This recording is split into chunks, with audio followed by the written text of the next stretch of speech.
우리 주 예수 그리스도의 은혜가 말씀 중에 여러분과 함께 하시기를 예수 이름으로 축복합니다. 아멘.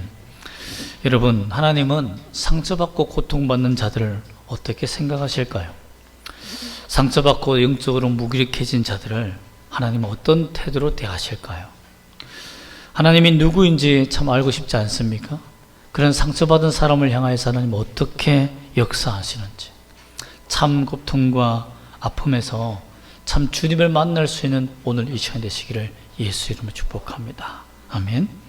오늘 본문 말씀을 요약하면 이스라엘이 멸망 가운데 살다가 미디안에서 멸망했다가 기드온이라는 사람을 통해서 하나님께서 구원하셨다라는 아주 단순한 진리입니다. 그런데 기드온을 하나님께서 부르셔서 이스라엘을 구원하실 때 이스라엘이 기드온이 유명해서 하나님이 기드온을 불러서 이스라엘을 구원했습니까? 그러면 또 하나님 영적 고수이기 때문에 하나님이 부르셨을까요? 그에겐 특별한 재능이 있었기 때문에 하나님이 부르셔서 그를 구원하셨을까요? 한번 이 모든 비밀을 발견해서 하나님이 어떻게 구원하신지를 발견하시기를 소망합니다. 당시 이스라엘은 40년간 드보라의 업적 속에서 평강을 누렸습니다. 그전에는 80년이었지만 절반으로 줄었지만 그 40년이 어딥니까? 엄청난 평안을 누리면서 부흥합니다. 그러면서 다음 세대, 쉽게 말하면 조상 세대가 죽고 아비 세대가 죽고 또 다음 세대가 시작됩니다. 이 사사기의 특징이 뭡니까? 참 재미있는 것이 뭐냐면 아버지 세대, 믿음의 세대들이 하나님의 역사를 본 세대들이 죽으면 자식들이 그 영적인 은혜와 역사를 다 잊어버리고 또 타락하는 겁니다. 참 우리가 얼마나 자녀들을 잘 키워야 되는지에 대해서 참 성경이 경고하는 것 같습니다. 이들이 타락한 이유가 있습니다. 가나안 문화는 늘 발전하며 최신 문화였어요. 최신 유행이었습니다. 그들의 문화 속에서 축제를 벌이고 정말 좀 쾌락적이고 타락적이지만 흥겹고 사람의 감정을 이렇게 불러일으키는 그런 축제의 분위기가 늘 있었기 때문에 그 축제에 가고 싶은 거예요. 여러분 생각해 보세요. 고리타분한 말씀과 율법을 지키며 늘 사는 이 예배 드리는 것과 막 어두운 조명에 불빛이 화려한 조명에서 막 춤을 추며 이렇게 노는 젊은이들, 여러분 어느 걸 선택하겠습니까? 어떤 사람은 다 싫습니다. 그냥 집에서 푹 잤으면 좋겠습니다 라는 사람도 있지만 그런 문화가 젊은 세대들의 마음을 막 불러일으키는 거예요. 여러분 이 시대의 문화도 그렇습니다. 사과 한 입 베어 먹은 그 유명한 그 최사가 있지 않습니까? 그 스티븐 폴 잡스는 사실 췌장암으로 죽었지만 그의 철학은 불교 문화였습니다. 불교에 심취되었어요. 그래서 우리는 그 기계를 사용하지만 어떤 사람은 그 사람의 정신까지도 이렇게 따라해서 보면 모든 예전에 그 스마트폰들이 사과 한쪽 베어먹은 스마트폰들이 다 은색, 스님들이 입는 그 불교 옷을 입고 다 다녔다는 거죠. 근데 그 정신을 그대로 이어받는 청년들도 생겨났다는 겁니다. 근데 우리는 그냥 기계만 사용할 뿐이지 그 정신까지 따르지 않잖아요. 근데 워낙 그 사람이 죽고 난 다음에 그 영향이 끊어지니까 팀 쿡이라는 사람은 다양한 색깔을 통해서 많은 사람들을 포섭할 수 있는, 즉 그의 철학을 버립니다. 원창시자의 철학을 버려버려요. 왜? 문화가 섭렵이 안 되니까. 여러분 그렇습니다. 오늘날 젊은 세대들이 얼마나 최신 유행에 빠른지 모릅니다. 옷, 신발, 음악, 영화, 모든 그 문화 속에서 자세히 들여다보면 하나님의 문화가 없습니다. 여러분 보세요. 드라마 하나 보세요. 매일 불륜, 원수 갚는 것, 그죠? 희한하게 사건이 맞아서 그 집 아버지가 또 그 집 딸이 복잡해요. 관계가 나중에 보면 저 집 딸이 우리 집 딸이고 그 나중에 엄마가 되고 막 희한하게 상황이 막 복잡합니다. 자세히 들어보지 않으면 잘 몰라요. 그런 문화를 우리는 즐겨요. 그래서 예전에 보면요, 아침 드라마에 주부대트가 앉아가지고 거기서 막 들을 수가 있냐 하면서 막 이렇게 가슴을 치며 성경을 읽지 않고 그런 문화에 빠져 있으니 여러분 어떻겠습니까? 또 요즘 OTT라는 그런 넷플릭스나 이런 수많은 그런 OTT들이 퍼져나와서 언제든지 그런 문화들을 볼 수 있으니까 마법과 마술, 살인, 이런 정말 피가 터지는 이런 놀라운 폭력들의 장면들이 여과 없이 또 성적인 타락된 장면들이 여과 없이 나오니까 그게 당연하다 생각하는 문화가 되어버린 거예요. 예수님과 함께 그거 볼 수 있겠습니까? 여러분, 그거 볼 수 있다면 그거 봐도 됩니다. 근데 예수님이 옆에 있다 생각하고 못 본다면 끄는 게 차라리 훨씬 낫다는 거죠. 그만큼 우리가 기독교 문화가 변질된다는 거예요. 최신 문화예요. 이 당시도 마찬가지였습니다. 근데 여기에서 끝나는 것이 아니라 이스라엘 민족들은 우상 숭배에, 최신 우상에, 그 펜던트에 너무 예쁘고 금으로 만들고 보석으로 만드니까 자기도 하나 가지고 싶은 거죠. 그렇게 주머니에 들고 다니다가 정말 다이아몬드로 만든 우상도 비싸잖아요. 근데 그것이 사람들이 전부 다 달고 다니면서 우상을 숭배하니까 얼마나 멋있습니까? 하나님은 아무것도 없잖아요. 만들지 말라고 하니까. 그걸 따라하다가 결국은 그들을 믿게 되고 그들에게 기도하게 되고, 그런 정신과 역사를 잃어버린 자들이 하나님 앞에 범죄하며 우상을 숭배하게 됐다라는 겁니다. 이 문화에 빠진 것만 해도, 하나님의 은혜의 손길을 떠난 것만 해도 참 안타까운데 결국 어떻게 됩니까? 하나님이 이스라엘의 손을 놓아버립니다. 그게 안타까운 거예요. 그래서 하나님께서 6장 1절에 보면 누구에게 손을 넘겨주십니까? 손을 넘겨주었다는 말이요, 이 손을 잡고 있다가 신랑이, 그 장인어른이 쉽게 말하면 아버지가 딸을 그 다른 사위에게 손 넘겨줄 때 넘겨주듯이 잡고 넘겨줬다는 거예요. 양도해버렸다는 겁니다. 이제는 내 책임이 아니다. 네가 책임져. 결국 사단에게 넘김을 받은 이 이스라엘 백성들은 하나님을 보호받지 못하니까 하나님께서 어떻게 하셨습니까? 미디안이라는 신흥 국가가 생성되게 만듭니다. 참 사사기를 보면 재밌는 것이 뭐냐면요, 하나님을 믿는 사람들이 타락하면 죄악의 문화에 뛰어난 자들이 갑자기 국가를 이루고 힘을 얻어서 강해집니다. 부강해져요. 어떻게 보면 기독교의 원수 같은 나라들이 더 강력한 힘을 가지고 부강해지는 것을 보게 됩니다. 그리고 그들이 가만히 있으면 좋은데 꼭 하나님의 백성을 공격합니다. 그리하여 그들을 철저히 무너뜨리는데 몇 년간? 7년 동안 짓밟습니다. 그런데 미디안의 국가는 다른 나라와 달랐습니다. 다른 나라와 다르게 독특한 특징이 있었는데요, 바로 3절입니다. 6장 3절 말씀 한번 다시 읽어볼까요? 6장 3절 시작. 이스라엘이 파종한 때면 미디안과 아말렉과 동방 사람들이 치러 올라와서, 왜 이런 일이 있었냐면요, 미디안 사람들은 굉장히 정치적이고 전략적이었어요. 자기들이 혼자서 이 파종 때에 추수한 것을 다 애써서 모아놓으면 그걸 싹 다 쓸어가야 되는데 이스라엘 사람들이 계속해서 공격하는 거예요. 젊은이들이 목숨 걸고 덤비는 거죠.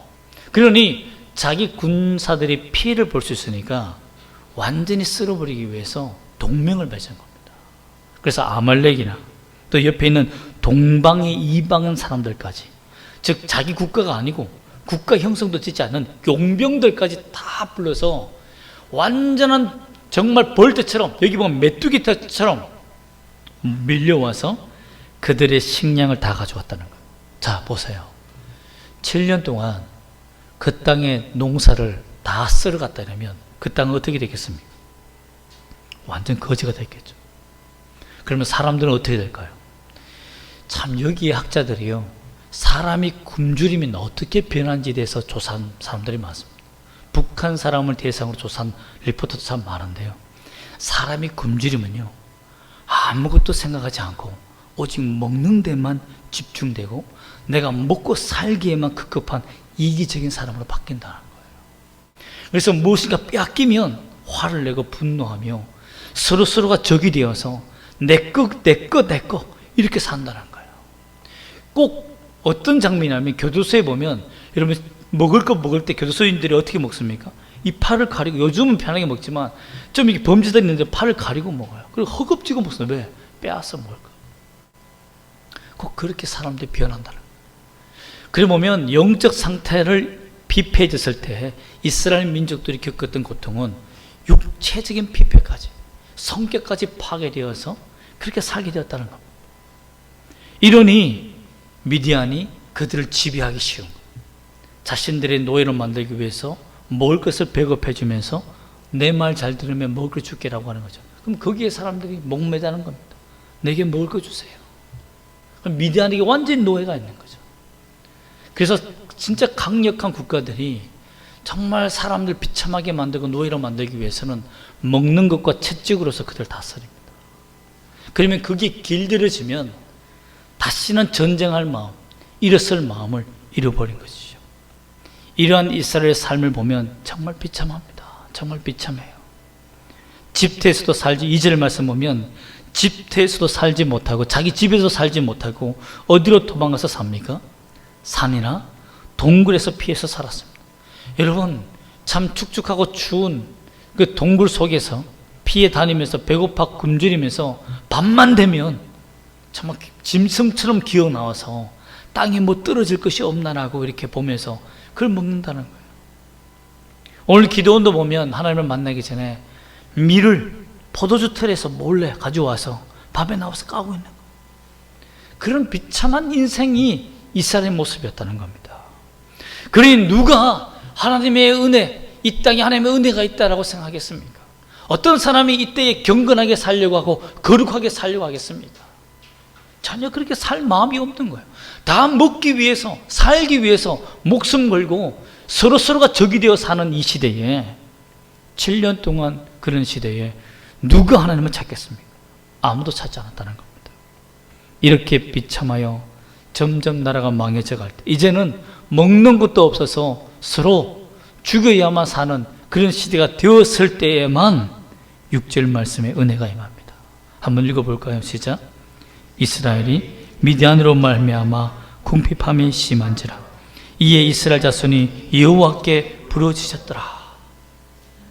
고통이 부르짖음. 여기 부르짖음은 어떻게 보면 아직 회개라는 그런 단계에 이르지 못한 것 같아요. 왜냐하면 하나님께서 부르짖자마자 바로 역사해야 되는데, 또 7절 말씀 볼까요? 7절 말씀 다시 한번 읽어볼까요? 시작. 이스라엘 자손이 미디안으로 말미암아 여호와께 부르짖었으므로 라고 하며, 그들의 부르짖음 이후에 하나님께서 역사하시는 장면이 바로 나타난 것이 아니라 이스라엘을 구원하는 방법이 독특하십니다. 어떻게 역사할까요? 8절 말씀입니다. 제가 읽어드리겠습니다. 여호와께서 이스라엘 자손에게 누구를 보냅니까? 한 선지자를 보낸다. 여러분, 이런 핍절하고 가난하고 처절한 삶을 회복하시기 위해서 이스라엘에게 하나님이 행하신 방법이 뭡니까? 그들이 회개하도록 만드신 다음에, 채찍으로 말하면 고통으로 만드신 다음에 보내신 사람이 누구죠? 한 선지자입니다. 왜 그랬을까요? 그들의 회개는 고통스러워서 부르짖는 것이었지 자신의 죄를 회개하는 단계에 이르지 못했다는 것. 뭐가 뭔지 모르는 거예요. 우리가 하나님 앞에서 회복하는 방법이 뭔지 모르는 겁니다. 조상들은 역사를 알고 깨달을지 모르지만 얘들은 모르는 거예요. 그래서 하나님께서 이들에게 내가 누군지, 하나님이 누군지, 그리고 어떻게 참 회개를 해야 되는지 찾아가서 전하는 사람을 보냈다는 겁니다. 우리 그럴 수 있잖아요. 우상을 숭배하다가 예수님을 믿으려고 하니까 저 교회 문 앞에서 계속 문만 빼꼼 열고 교회 가야 되나 말아야 되나 어떻게 해야 되나 유튜브를 볼까 뭘 해야 될까 모르면서 어성어성거리는 사람도 많습니다. 어떻게 예수를 믿고 싶어도 예수를 어떻게 믿는지 모르는 사람들이 많아요. 그런데 찾아가는 서비스를 한 거예요. 하나님이 다가가서 말씀을 전해주고 역사를 보내줍니다. 얘들아 들어봐라. 애굽으로부터 하나님이 너희를 구원하셨고 홍해를 가르치고 전지전능하신 분이 누구다? 하나님이시다. 이 말씀을 믿고 회개하는 거예요. 우리 하나님이 누군지 알고 회개하는 거예요. 그냥 신께 부르짖는 우상 잡신에게 부르짖듯이 하나님께 부르짖지 말고 너의 하나님이 나의 하나님이 누군지를 알고 부르짖으라는 겁니다. 그렇게 회개하는 것이 중요하다는 거예요. 우리 하나님은 누구십니까? 전지전능하신 하나님이십니다. 자기 백성들을 사랑하셔서 자기 생명을 내어주시는 분이 누굽니까? 우리 하나님이십니다. 그 백성을 사랑하시기에 행하신 일이 뭡니까? 그들을 때리시고 징계하신 겁니다. 사무엘하 7장 14절에 보면 이런 말씀이 있습니다. 사무엘하 7장 14절은 나는 그에게 아버지가 되고 그는 내게 아들이 되리니 그가 만일 죄를 범하면 내가 사람의 매와 인생의 채찍으로 징계하려니와. 이 말씀을 언제 주셨냐면 오벳 에돔에 있는 법궤를 메고 와서 다윗이 춤을 추며 다윗 성으로 들어올 때, 그때 하나님께서 주신 은혜의 메시지가 뭐냐면, 내가 나를 예비하고 경배하는 자의 아버지가 되고 나를 경배하는 자는 아들이 될 것이다. 그러나 그들이 범죄하면 내가 사람의 매와 인생의 채찍으로 징계하여 내게로 돌아오게 할 것이다. 이것이 아버지 하나님의 마음이라는 거예요. 즉 사사기의 역사를 보면 아직 사무엘까지 말씀 한참 뒤에 있지만 영원히 변치 아니하신 하나님의 인격을 보면 범죄하면 하나님이 사람의 매와 인생의 채찍으로 고생하게 한다는 겁니다. 그래서 우리가 웃기는 소리를 하지 않습니까? 저 사람이 예수 믿어야 된다 이러면 예수 믿으면 많이 맞아야 되는데 이런 사람들이 보이지 않습니까? 참 그렇다는 거예요. 그게 맞다는 거예요. 그게 성경적이라는 것입니다. 미디안에게 7년 동안 두들겨 맞은 것은, 사람의 매에 맞고 인생의 채찍에 맞은 것은 그들이 하나님을 거역하고 반항하며 우상을 숭배했던 죄의 결과였다라는 것입니다. 그러므로 우리가요, 사람의 매와 인생의 채찍에서 벗어나려면 어떻게 됩니까? 철저히 회개할 줄 알아야 된다. 어떻게 회개해야 되는지를, 그 방법을 알아야 된다. 무조건 주님 회개합니다, 이게 아니라는 거예요. 하나님이 원하시는 건 뭡니까? 너는 나를 누구라 하느냐, 너는 나를 어떤 존재로 믿느냐라는 거예요. 너희 하나님은 너가 나를 부르고 주라 부름이 하나님의 부르는데 너는 나에게 어떤 존재냐, 나는 너에게 어떤 존재냐 라고 물어보는 겁니다. 성경은 아버지다, 너는 내 아들이다, 이 믿음을 갖기를 주 예수님을 축복합니다. 여러분, 좋은 의사는요, 환자와 많은 대화를 합니다. 저도 이렇게 혈압이 있어서 고지혈증이 있어서 가까운 뇌과에 가는데요, 다른 병원에서는 보자마자 약만 딱 띄워줬는데 그 의사는요 일일이 다 설명해줘요. 제가 그 의과, 아무리 제가 좀 영어를 배웠다가 해도 제가 어떻게 의학 용어의 그 영어를 알겠습니까? 근데 밑줄을 다 쳐가면서 이상이 없습니다, 다음 단계 이상이 없습니다, 이렇게 설명을 해주면 한 10분 가요. 그럼 뒤에 손님들이 쫙 기다려서 제가 조금만 늦으면 막 들어가려면 1시간 반씩 기다릴 때가 많습니다. 그래서 병원 전 40분 전에 갑니다, 저는. 그래서 제일 먼저 가서 진찰 받는데요, 좋은 의사가 그렇게 하는 이유가 있더라고요. 내게 무엇이 병의 원인인지를 설명해주고 납득시켜주는 겁니다. 그래서 치료받게 하는 거죠. 저희 교회를 도와주시는 인천에 사시는 목사님도, 저도 미국에서 함께 공부하신 목사님인데요, 그분이 교회 어려움 때문에 혈압, 고지혈증, 협심증, 그래서 아스피린도 먹고요, 막 온갖 약을 다 틀어 먹는 거예요. 그래서 저 지난번에 만났는데, 목사 몇 알 먹어? 라고. 뭘 말아요? 약 몇 개 먹냐고 하는 거예요. 저는 뭐 혈압약하고 고지혈증하고 2개 먹습니다. 비타민도 잠깐 먹으니까 오메가도 먹어야 되네요. 그럼 여러 가지, 나는 한 주먹일세 라고 하는 거예요. 그런데 그 사람이 한 주먹이었는데 이제 난 4알 먹네라고 하더라고요. 왜요? 이러니까 그 사람, 어떤 의사를 만났는데 예약이 한 달 동안 걸린다는 거예요. 한 번 예약하면 한 달 뒤에 만난다는 거예요. 근데 그 사람 만나면 2시간을 환자와 대화한답니다. 1시간에서 2시간.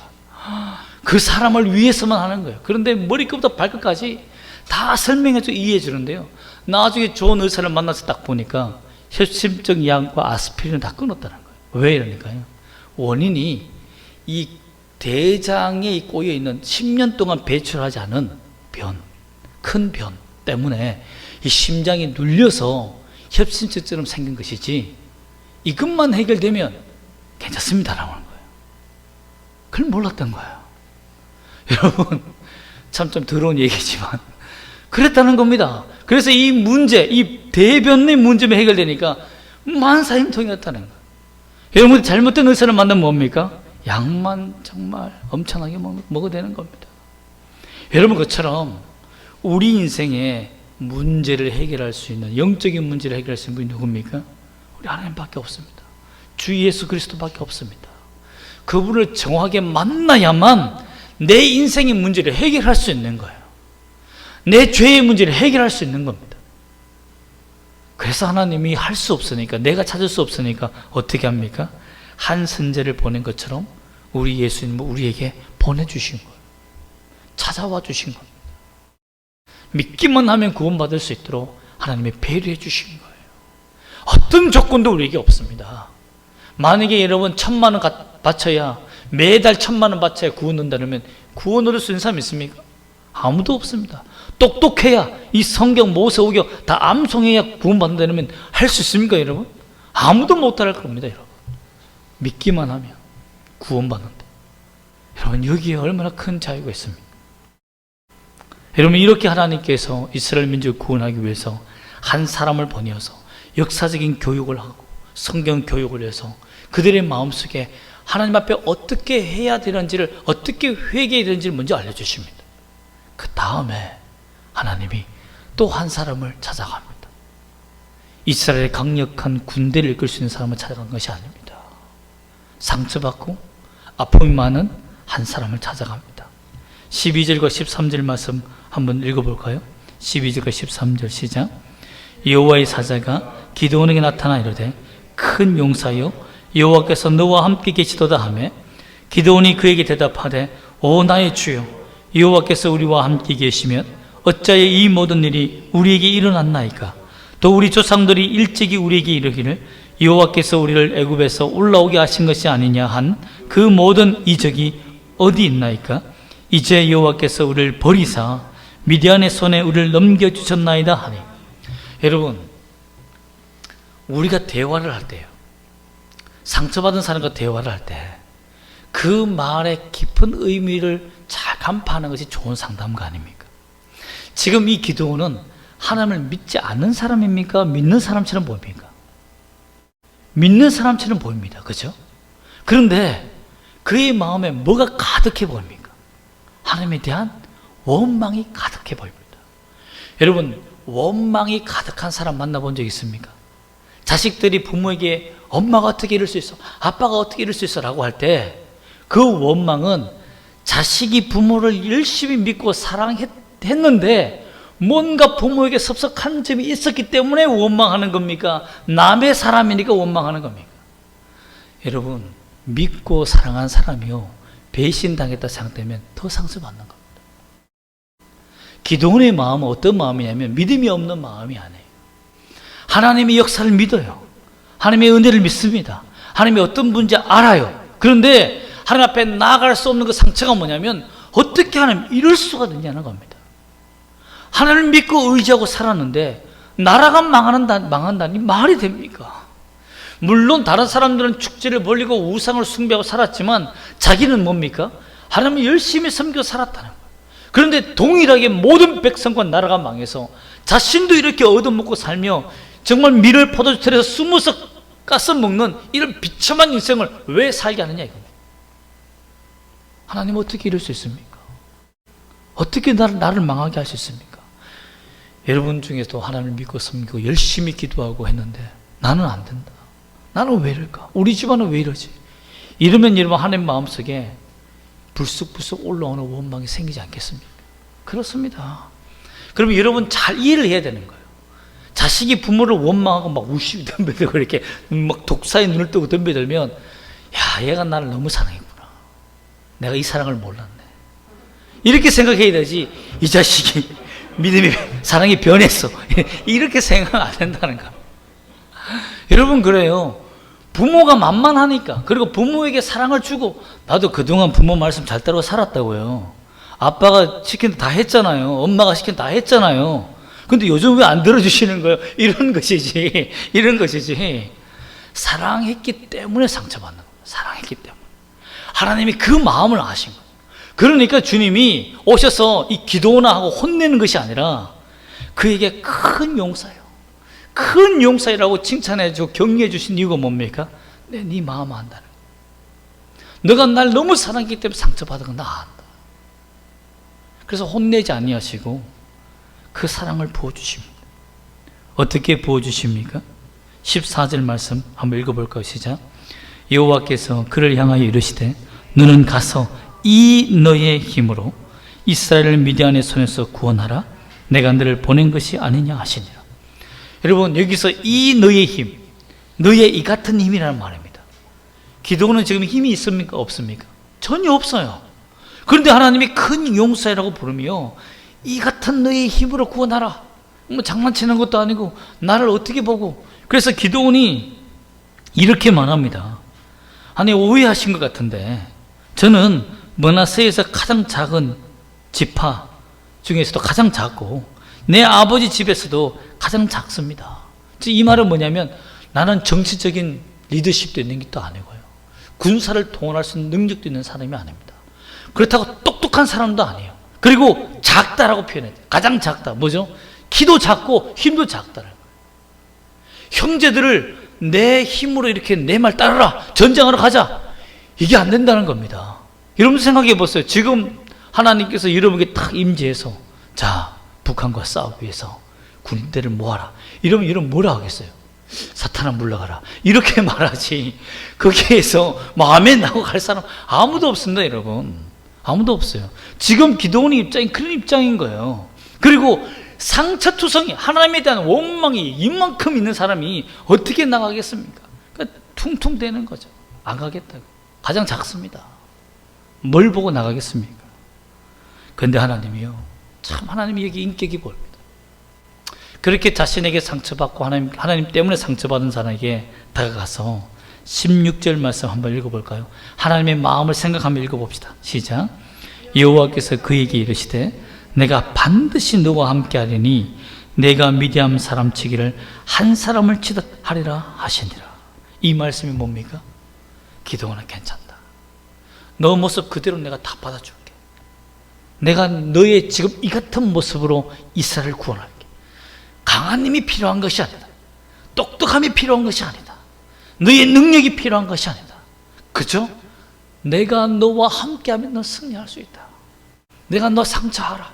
그러나 이제 너를 통해서 그동안 나를 사랑한 그 대가 내가 아니, 이제는 그 사랑과 함께 그 사랑을 내가 사용할게. 그래 이스라엘 구원할게.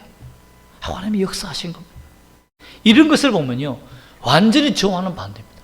잘 따라오고 믿음으로 불같이 일어서고 이런 사람들을 지도자로 뽑아야 되는데, 하나님은 상처받고 힘이 없고 도움이 안 되는 그 인생에 직접 찾아가셔서 격려하고 위로해서 이렇게 세워서 하나님의 사람을 만드신다는 겁니다. 여러분, 그러니 이스라엘의 구원을 보면요, 전적인 하나님의 은혜라는 것을 알 수 있습니다. 기도원의 상태는 완전히 이 세상에서 나라고 떨어진 인생이었지만 하나님을 만나면 어떻게 됩니까? 가장 강력한 용사가 될 수 있다고 믿습니다. 결국 기도원의 마음에 불이 붙습니다. 17절과 18절 말씀 읽어보겠습니다. 시작. 기도원이 그에게 대답하되 만일 내가 주께 은혜를 얻어 싸우면 나와 말씀하신 이가 주 되시는 표징을 내게 보이셔서 내가 예물을 가지고 다시 주기로 와서 그것을 주 앞에 들기까지 이곳을 떠나지 마시기를 원하나이다 하니 그가 이르되 내가 너 돌아올 때까지 머무르리라 하니라. 이 말은 뭡니까? 내가 다시 하나님 앞에 진짜 하나님의 역사가 있는지, 주님이 나와 함께 하시는지에 대한 그 기적과 은혜를 내가 체험하기를 원합니다. 다시 경험하기를 원합니다. 주님의 사랑 다시 경험하기를 원합니다. 내가 주님께 예배하며 회복하기를 원합니다.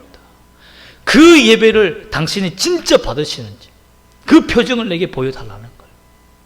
여러분이 이 예배에 나온 이유가 뭡니까? 하나님, 나를 사랑하시고 나의 상처를 받으시는 그 주님을 내가 만나기를 원합니다. 주님 만나 주시옵소서. 나 같은 이 같은 힘도 하나님 쓰십니까? 예수 쓰십니다. 하나님, 나를 붙들어 달라고 기도하며 나가기를 소망하고 원합니다. 여러분, 그러므로 영적 상처는 하나님의 사랑으로만 회복된다는 것을 믿으시기를 바랍니다. 우리의 아픔, 우리의 고통들 주님이 찾아와 오셔서 우리의 마음에 사랑 주실 때 우리 마음이 회복되는 겁니다. 동물도 식물도 모든 사람도 참 사랑으로 성장하지 않습니까? 제가 어떤 실험을 봤는데요, 큰 투명 유리로 된 다리가 있는데 저쪽에 아이를 두고 저 엄마가 여기 있어요. 엄마가 표정이 안 좋으니까 아이가 건너오지 않습니다. 그런데 엄마가 환한 웃음으로 아이에게 사랑해 이러니까요, 아이가 벌떡 일어서서 아장아장 거리며 엄마한테 막 가는 거예요. 여러분, 밑에 참 떨어질 것 같은 두려움이 있어도 사랑이 있으면 아이도 기억하고 찾아가더라는 거죠. 여러분, 이처럼 세상의 사랑도 인간으로 하여금 힘을 주고 능력을 주는데 참 하나님의 사랑이 내게 경험되어지고 찾아온다면 우리가 영적으로 일어설 수 있는 힘이 왜 생기지 않겠습니까? 그러면 우리가 상처받고 고통받는 인생 속에서 이겨낼 수 있는 힘은 환경이 변하는 게 아니에요. 삶이 변하는 게 아닙니다. 뭐가 임하여야 됩니까? 하나님의 사랑이 내게 임하여 내가 하나님의 사랑을 발견할 때 그 내 모든 상황이 바뀌는 겁니다. 내가 먼저 바뀌어야 되는 거예요. 우리는 이렇게 생각합니다. 내 상황을 바꿔주시면 내가 하나님 사랑하겠습니다. 그러니까 안 되는 거예요. 내가 먼저 하나님 앞에 진실하게 바뀌고 하나님의 사랑으로 충만하며 주님이 누구이신지를 발견할 때 그때부터 내 주변이 바뀌기 시작한다는 것입니다. 여러분, 그러기 위해서 기도원에 찾아온 겁니다. 기도원처럼 가장 고통스럽고 비참할 때, 하나님이 나를 버렸다고 자책하고 절망할 때 참 우리는 어떻게 해야 될까요? 첫 번째로 우리가 배운 대로 회개하는, 정확하게 회개하는 방법을 선택해야 됩니다. 어떻게 합니까? 말씀으로 무장하고 하나님이 누구신지 알며 어떻게 죄 용서를 받는지, 주 예수 그리스도를 믿음으로 우리가 죄 사함 받고 구원받는다는 것을 확실하게 세운 이후에 나의 아버지 앞에 아들로서 기도하는 이 회개가 참 회개라는 것을 믿으시기 바랍니다. 그 다음 주의 말씀이 충만히 역사하기를, 한 선자를 보내어서 주의 말씀을 보낸 것처럼 내 마음속에 하나님이 누구신지 정확히 알 수 있는 그 말씀, 그리고 하나님의 은혜와 그 사랑의 그 하나님의 영이 내게 임재하시기를 강력하게 부르시는 기도, 이것을 통해서 하나님의 사랑을 받을 줄 믿습니다. 큰 용사여, 여호와께서 너와 함께 계시도다. 여러분, 이 상태는요, 가장 비참할 때 하나님이 주신 말씀이었습니다. 하나님은 우리의 외형, 모습, 이걸 보는 게 아닙니다. 하나님을 사랑한 그 모습, 그 기억을 두고 있는 거예요. 그리고 하나님이 함께 하시면 누구나 큰 용사가 될 수 있다는 하나님의 손에 붙들린 사람, 그것이 주와 함께하는 사람이라는 것을 믿으시고 승리하시기를 예수 이름으로 축복합니다. 아멘. 기도하겠습니다.